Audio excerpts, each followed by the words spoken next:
Hi, I'm Corey, and this is 131 Woodworking. Today, we're going to take this wall and change it into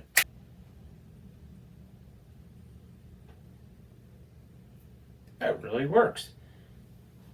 So in today's video, we'll take you step by step how to put a faux nickel gap backsplash in a wall. So stay tuned to see how we do it. Nothing exciting here, just batch cutting all my pieces.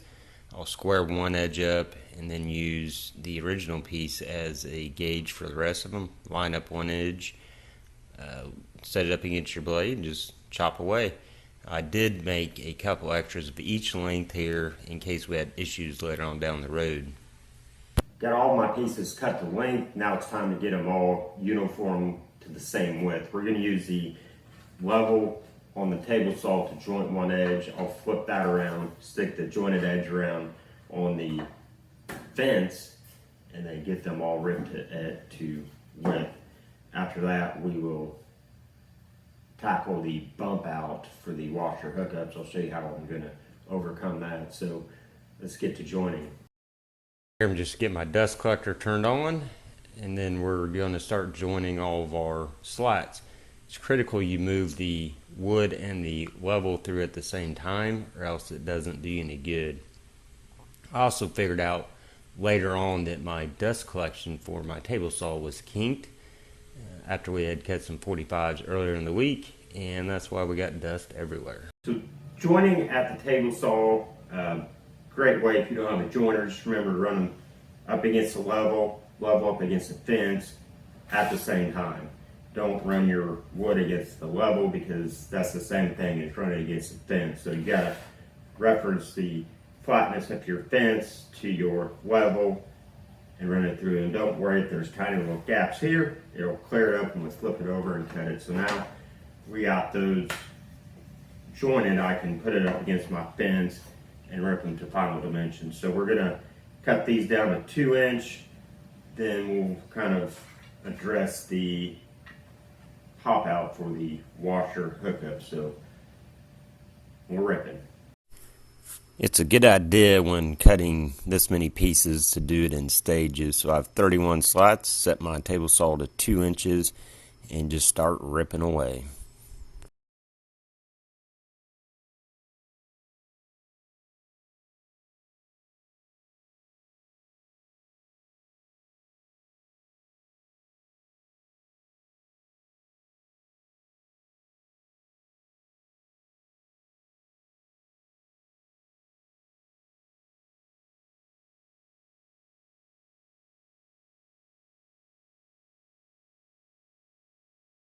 So now I need to make the relief cuts in the pieces that are on the bottom, and that's going to hang over the washer hookup little plate there. So I took my speed square, measured my depth of that, set my blade to the depth of the bump out, and I'm just going to make a bunch of half flat basically cuts in this thing. Just set my depth at the fence for my first cut, and then walk myself back. Now typically you wouldn't want to use a fence when cross-cutting across your table saw, but in this case we're not going all the way through, we're just making a half flat basically. So let's get to cutting away.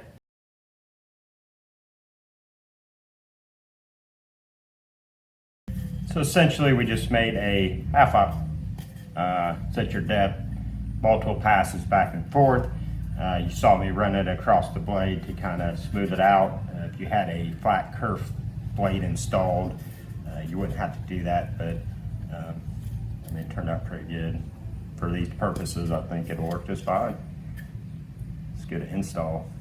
So this is the washer hookup we're trying to work around. It's got a little bit of a bump out to it, so that's the reason I did the half lap right here, so it sits flush up against it.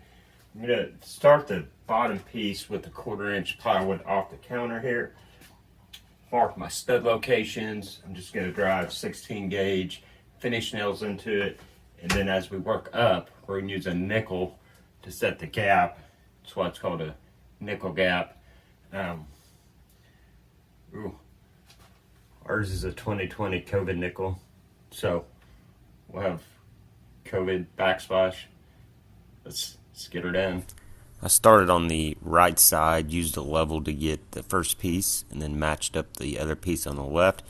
Started working myself up left to right, using the nickel to set our gaps and putting pin nails in at the stud locations. Had to go grab the rest of the pieces here and just try and figure out where I want my gap. Ended up alternating my gaps underneath each cabinet, and finished product you couldn't even tell where they were at. We did end up cutting trim for the edge pieces, and here we go. Just work yourself up.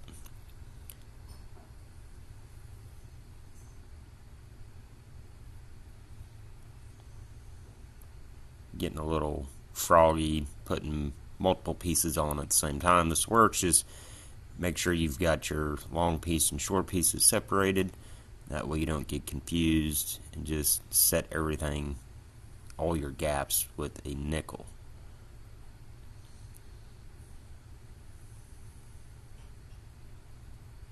Moving on the top, it is the exact same process, just left to right, right to left, whichever way you want to do. Set the gap, move up, and just keep going. You could use multiple nickels here, make it a little faster. I just had the one, so just keep moving it down. And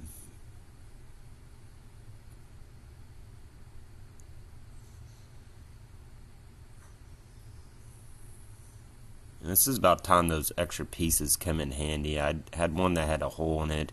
I decided not to use it. So the extra piece came in handy. Here, just measure the last piece, run out table saw, cut it to fit. So far so good. 3 pieces left to do. I need to do the lower piece here to cover up the gap between the wall and the back of the counter. I'll have to work around the framing for that, and then I need to cut a piece to fit that. That'll be a little bit more interesting. But here on the edge, I'm just going to come in, rip about an inch in, take an inch off, and it should slide over that framing. So let's get back out table saw. Just like the other rabbets, we are going to send it through. I measured my little plastic piece. It's 1 3/8, so I'll make my first cut, and then I'll walk my fence out from there to get to the edge. So I don't know, we'll go that side. So let's cut it. I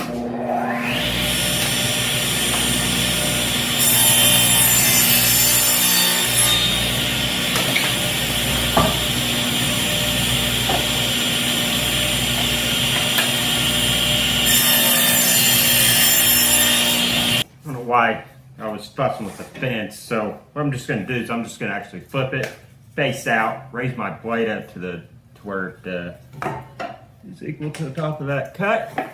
We're going to send it on through.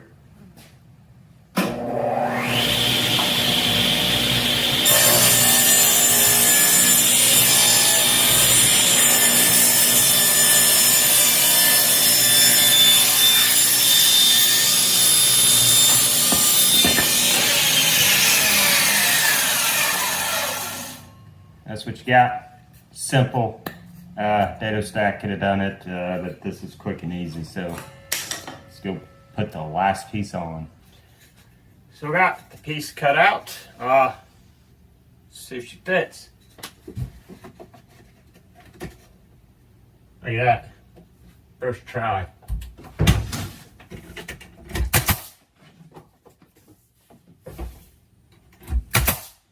And there you got it. It's way better than that drywall wall. So it took me a couple hours, just a couple different cuts. Nothing. The hardest piece was working around the washer hook up there. Nothing to it. So Miss 131 came home and said the backsplash looks great. It's a faux nickel gap, faux shiplap, quick and easy. Couple hours worth of cutting some wood. You know, using a nickel to set an even gap. I was worried about the seams. You can't even see them. So we did a pretty good job of concealing those. Added some trim pieces and pulled the countertop out, sanded it down, painted it. This is onyx black if you're interested, and then just do a couple coats of beeswax on it to kind of give it a shine and make sure nothing sticks to it. So thanks for watching another 131 woodworking scrap wood project. See you next time.